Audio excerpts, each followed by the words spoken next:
কৃষিকাজের জন্য আর দরকার লাগবে না মাটি। বর্তমান সময়ে যেভাবে জনসংখ্যা বৃদ্ধি পাচ্ছে সেই তুলনায় চাষের আয়তন দ্রুত গতিতে সংকুচিত হতে শুরু করেছে।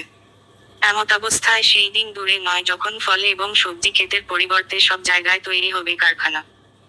তাই এবারে নতুন প্রযুক্তির মাধ্যমে কৃষি কাজ শুরু করেছে ইসরায়েল এবং ভারতেও বর্তমানে এই প্রযুক্তির মাধ্যমে চাষ শুরু হয়েছে।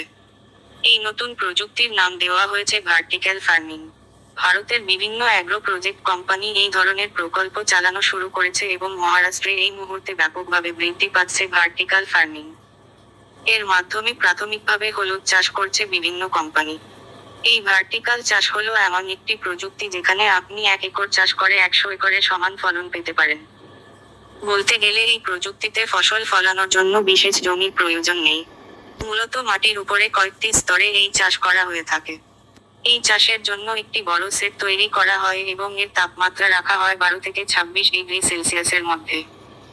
তারপর বিভিন্ন পাইপ বিছিয়ে দেওয়া হয় একেবারে উলম্বভাবে এবং এর উপরের অংশ খোলা রাখা হয়।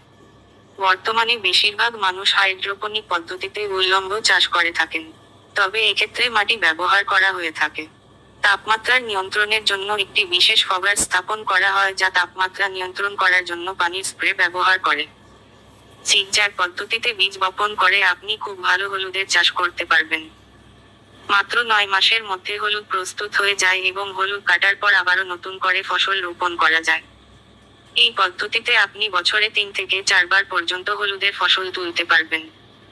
এক্ষেত্রে কোনোরকম পোকামাকড় বা ঝড়ে ক্ষতি হবার কোন সম্ভাবনা থাকে না। তবে পানির সাশ্রয় হবে একই সাথে।